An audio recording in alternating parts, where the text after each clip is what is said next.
Hello, welcome to Geekdom of God. I'm your host, Ciantier, and as this is the inaugural episode of this podcast, I thought it'd make sense to start by talking about who I am and why I'm starting this particular podcast. So, starting with who I am, I've been a Christian much of my life. I was baptized in 1999 at 11 years old, and I also love the Bible, and I want to understand it, and I want to know it well. I also have a skeptical eye towards tradition. So if it's informative, that's fine. But if it's trying to define behavior, it'd really better have sound logic or be biblically based. If it's neither, I'm going to have a problem with it. One of the verses that really kind of has stuck with me is from Matthew 15, sort of the first part there, verses 1 through 3 and then 6b, is where this particular quotation is from. And it reads, "Then some Pharisees and teachers of the law came to Jesus from Jerusalem and asked, 'Why do your disciples break the tradition of the elders? They don't wash their hands before they eat.' Jesus replied, 'And why do you break the command of God for the sake of your tradition? Thus you nullify the word of God for the sake of your tradition.'" This is something that's a big concern to me, and I'll talk about this a bit more in a moment,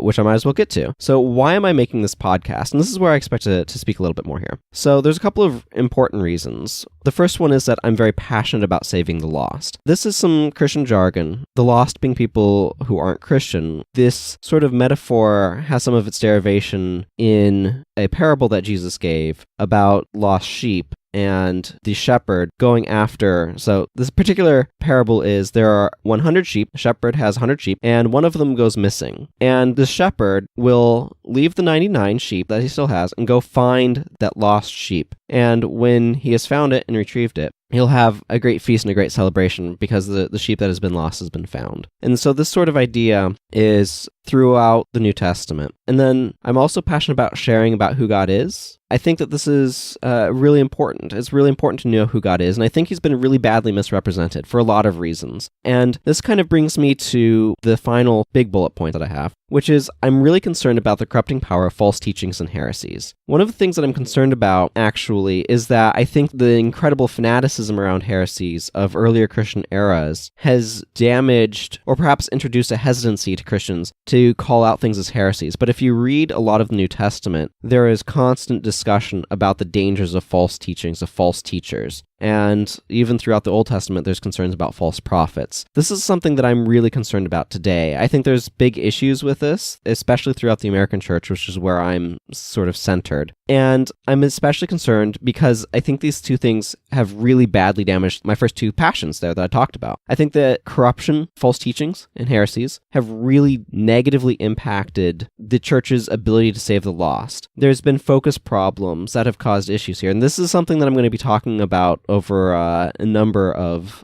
these podcasts in the future. And I also think that these false teachings and heresies have really damaged the knowledge of who God is. One of the other things actually that's kind of connected to this, that's slightly tangential, that I also have some concern about is some of the way that Christians pursue some of these things that can become very laden in jargon or jargon-like behavior or discussion. And this is something else that I have concern about because jargon is very opaque to anybody outside of it. This is something where I have concern about how that can be a problem as well. And jargon is not a false teaching or heresy necessarily. It often isn't, hopefully, but it can lead to an ineffective effort to reach out to people. So I think that there's a lot of misinformation about who God is, and I think that there's a lot of misinformation about what Christianity is supposed to be about due to false teachings. And I wanted to do what I can to try to address that as well. So these are kind of my concerns. These are the things that I want to address with this podcast. These are the things that I want to try to generally focus on. But as I kind of work through them, there will be other topics that I want to get to as well. But these are very big fields. So that's kind of a bit about who I am, a bit about what I want to talk about. And just to kind of reemphasize, kind of sum up here, I will be doing a lot of this examination, looking very closely at the Bible, pulling together verses and passages, things like that, to talk about various things that are important to me, that matter to me, which is having a passion about saving the lost,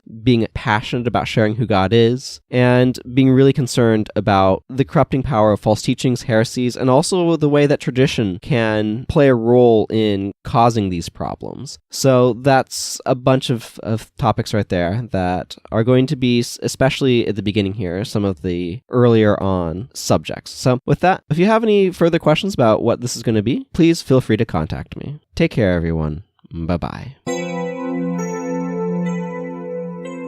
Thank you for listening to this week's Geekdom of God podcast. To support this program, go to patreon.com/Ciantier. For more, you can visit geekdomofgod.com. Finally, you can email Ciantier at geekdomofgod.com.